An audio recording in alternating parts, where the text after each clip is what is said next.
नमस्कार दोस्तों। जैसा कि आप सभी जान रहे हैं कि कॉमर्स के लिए टीजीटी, पीजीटी, यूपीपीसीएल अकाउंटेंट या आपका जेकेएसएसबी अकाउंटेंट या बहुत सारी अकाउंटेंट की वैकेंसी आ रही है और अभी तो झारखंड टीजीटी, पीजीटी की भी आई हुई है। तो इसमें आप इकोनॉमिक्स और कॉमर्स दोनों के लिए आप यहाँ पे ज्वाइन कर सकते हैं।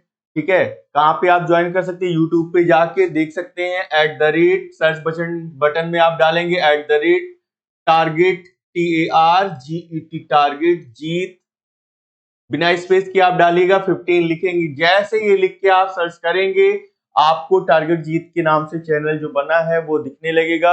इसको आप लोग सब्सक्राइब कर लीजिएगा और यहाँ पे आपको कॉमर्स और इकोनॉमिक्स से रिलेटेड सारे मैटर मिल जाएंगे। ठीक है, आपको कॉमर्स और इकोनॉमिक्स से रिलेटेड सारे मैटर मिल जाएंगे। आप इकोनॉमिक्स का जो होगा, इकोनॉमिक्स तो सब जगह आती है, चाहे एसएससी के लिए हो चाहे बैंकिंग के लिए हो। ठीक है, और जब डीपली में आपको टीजीटी पीजीटी लेवल की बात करेंगे तो वो भी मिल जाएगा। लेकिन आपको अगर कॉन्टिन्यूअस क्लास करना है और एग्जाम को क्वालिफाई करना है तो आपको यहाँ पे ज्वाइन करना पड़ेगा क्लासेज को। अगर आप इलाहाबाद में हैं, प्रयागराज में हैं, तो आप ऑफलाइन मोड में ज्वाइन कर सकते हैं या ऑनलाइन मोड में भी कर सकते हैं। दोनों जगह आप क्लासेस मिल जाएंगी। अगर आप इलाहाबाद या प्रयागराज से बाहर से हैं तो आपको कहीं से भी क्लासेज ऑनलाइन मोड में आप ले सकते हैं। ओके, तो अभी हम लोग कल कुछ क्वेश्चन किए थे परसों, और आज देखेंगे कुछ क्वेश्चन हमारे जो बचे थे उनको हम देखते हैं और कुछ कॉन्सेप्ट को भी लेके हम देखेंगे। अब बात करते हैं, जब अंशों को जब्त किया जाता है तब पूंजी खाते को डेबिट किया जाता है। किस अमाउंट से किया जाता है? क्वेश्चन ये है कि जो पूंजी खाते को डेबिट किया जाता है वो किस अमाउंट से किया जाता है? पहला है अंशों के नामित मूल्य से, यानी जो शेयर पर प्राइस अंकित है उससे करेंगे। अंशों की प्रदत्त रकम से, यानी जितना शेयर्स पर पैसा पेड कर दिया गया उस अमाउंट से करेंगे, या अंशों पर मांगी गई रकम से करेंगे, या अंशों पर जब्त की गई रकम से करेंगे। यानी जितना फॉरफिट कर दिया गया उससे करेंगे कि आप इससे करेंगे, कैसे करेंगे ये आपको देखना है। ठीक है, किससे करेंगे ये देखिए। ठीक है, तो पहला आपका ये हो गया, इन दोनों में आपको ज्यादा कंफ्यूजन होगी। लेकिन क्योंकि फॉरवर्ड जिससे हमने किया उससे डेबिट क्यों करेंगे? हम तो किससे करेंगे? जितना हमने कॉल्ड अप कैपिटल है उससे करेंगे, जितना हमारा कॉल्ड अप कैपिटल है उससे करेंगे। और तो हमारा राइट आंसर क्या हो जाएगा? सी, इस शेयर्स पर मांगी गई रकम से। यानी जितना हमसे शेयर पे, मान लीजिए कोई शेयर कितने का है, 10 रुपए का है, हमने इसमें 6 रुपए मांगा है, उसने 4 रुपए दिया है, तो 4 रुपए आपका क्या हो गया? जितना पेड कर दिया है, यानी प्रदत्त रकम हो गई। ठीक है, और जब आप इसको फॉरफिट करेंगे तो जाहिर सी बात 4 रुपए, तो ये दोनों तो गलत हो गया क्योंकि इसका फेस वैल्यू कितनी थी? 10 रुपए, तो ये भी गलत हो गया। तो राइट आंसर क्या हो गया? ये वाला, 6 रुपए दिया तो 6 रुपए से ही हम उसको डेबिट करेंगे। और ये क्वेश्चन आपका यूपीपीसीएस प्री में 1994, 2004, पीजीटी 2000 और 2010 में आया हुआ है। नेक्स्ट बात करते हैं, निम्न में से कौन सा खाता प्रारंभिक शेष नहीं होता है? ठीक है, पहला ऑप्शन है आय व्यय खाता, प्राप्ति भुगतान खाता, लाभ हानि खाता, वसूली खाता। यानी जिसका बैलेंस स्टार्टिंग में नहीं रहता, जो बैलेंस हम लोग देखते हैं, बैलेंस सीडी, बैलेंस बीडी, वो नहीं रहता है।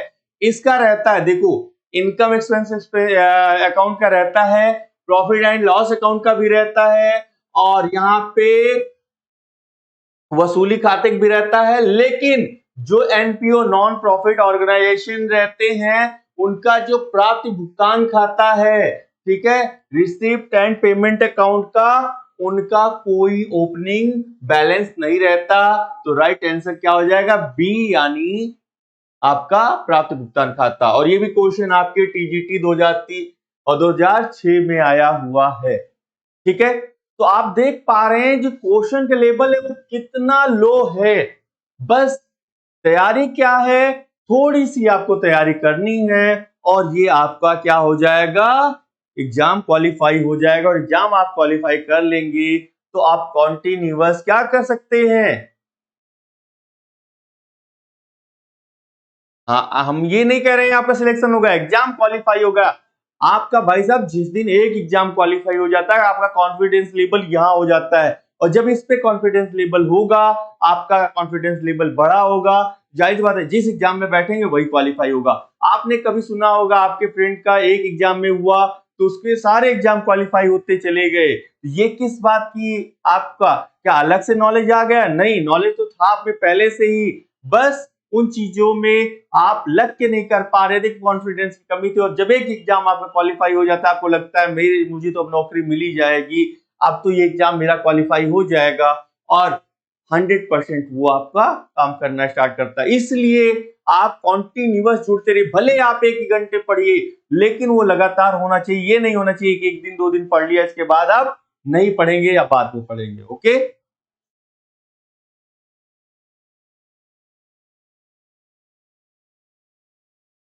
ये क्वेश्चन हुए थे या नहीं हुए थे, अब देखना पड़ेगा।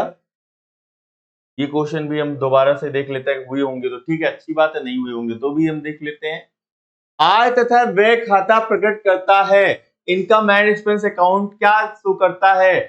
हाथ में कैश यानी कैश इन हैंड, रोकड़ प्राप्त एवं भुगतान, cash receipt and payment, firm की पूंजी यानी फर्म कैपिटल, नहीं ये भी नहीं करता, ये भी नहीं करता और ये भी नहीं करता।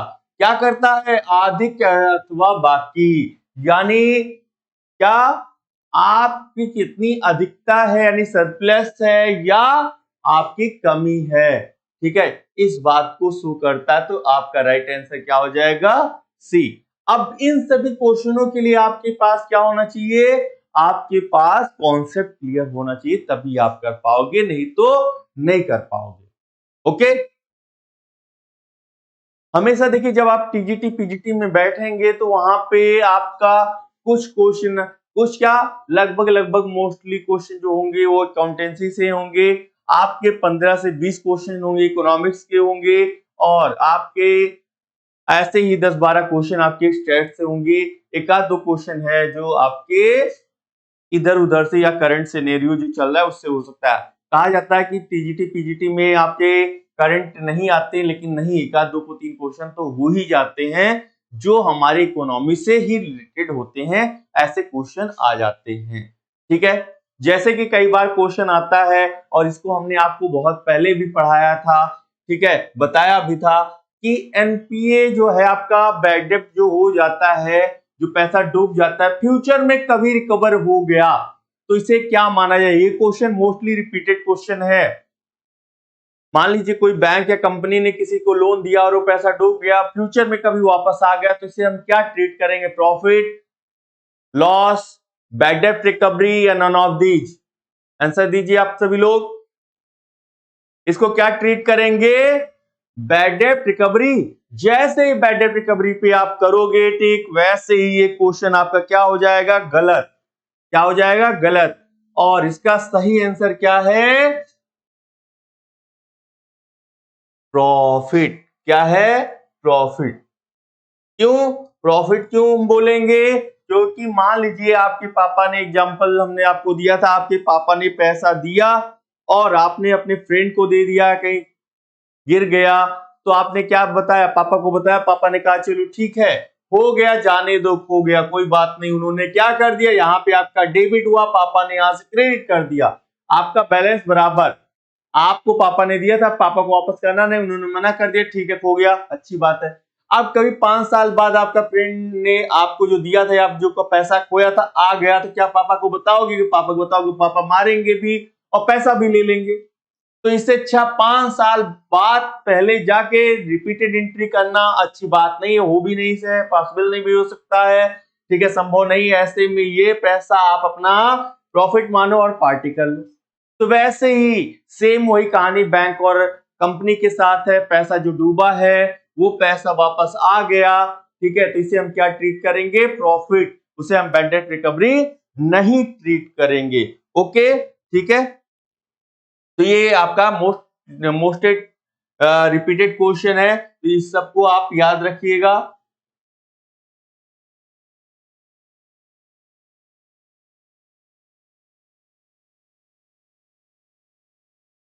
ठीक है, अब ये क्वेश्चन जो है इस पे देखते हैं। लेखांकन प्रणाली जो अदत्त व्ययों और उपार्जित आयों का लाभ की गणना करने के लिए संज्ञान में नहीं लेती कहलाती है, कौन सी है? ठीक है, दोहरा लेखा प्रणाली यानी डबल एंट्री सिस्टम, उपार्जन आधारित प्रणाली, ठीक है, या इकारा प्रणाली यानी सिंगल एंट्री सिस्टम, ठीक है, या कैश प्रणाली। तो हमारा सही आंसर क्या है? Cash, cash system. क्यों? क्योंकि कैश सिस्टम कहता है कि जो पैसा कैश में आ रहा है या कैश में खर्चा हो रहा है हम उसी की एंट्री करेंगे, बाकी किसी की नहीं करेंगे। ठीक है, तो इसमें आउटस्टैंडिंग बेजेस कहां आएगा? नहीं आएगा। क्यों नहीं आएगा? क्योंकि ये कह रहा है कि हम कैश, पैसा आएगा जाएगा। अब आपने क्या मजदूरी है यहाँ पे या एक्सपेंसेज है, जो भी होगा।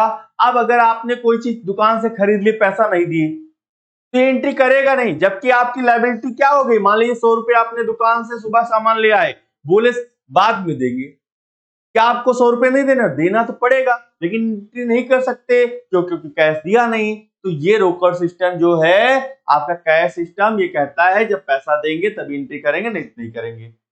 ठीक है, तो सही आंसर आपका क्या हो गया? डी। तो ऐसे ही आप क्वेश्चनों के लिए जोड़ते रहिए, टीजीटी पीजीटी लेवल के, आपके यूपीपीसीएल लेवल के या जेकेएसएसबी के लिए आप जोड़ते रहिए। आपको सारे क्वेश्चन यहाँ पे मिलेंगे, सारे क्लासेस मिलेंगी। ठीक है, जिनके पास टाइम नहीं है, जॉब वगैरह कर रहे हैं, वो रात में क्लासेस ले सकते हैं। ठीक है, इवन की 9-10 बजे रात तक की भी आपकी क्लासेस चलेंगी। तो जिनको भी क्लासेस करनी है वो कर सकते हैं, और क्लास की इंक्वायरी के लिए आप देख सकते हैं नीचे नंबर चल रहा है, उस पर कॉन्टेक्ट कर सकते हैं 7355136925 पर। और आप ऑफलाइन क्लासेज आपको मिल जाएंगी, कहाँ पे मिल जाएंगे? प्रयागराज के नैनी में भी और आपको तेलियरगंज में भी, दोनों जगह पे मिल जाएंगी। और ऑनलाइन क्लासेस तो आप चाहे जहां बैठे हैं वहां से ले सकते हैं। ठीक है, तो आप लोग अगर अभी तक फॉर्म आपने झारखंड टीजीटी पीजीटी का आया नहीं डाला तो डाल दीजिए, मैं रेगुलर आपको बता रहा हूं। और अगर आप यूपी टीजीटी पीजीटी का डाले हैं तो आप तैयारी बना लीजिए, क्योंकि पेपर बहुत जल्द होने वाला, बहुत जल्दी, यानी इस महीने के लास्ट तक हमने आपको बताया डेट आ जाएगी। तो आप सभी लोग उसकी प्रिपरेशन करना स्टार्ट कर दीजिए अभी से, क्योंकि डेट आने के बाद आपको बहुत ज्यादा टाइम मिलेगा नहीं। ओके, तो मिलते हैं हम लोग नेक्स्ट क्लास में, जो भी होगी। आप पहले से अगर चाहते हैं आप कांटेक्ट करना, तो आप इस नंबर पे जो नीचे चल रहा है इस पे आप कांटेक्ट कर सकते हैं। Okay, thank you.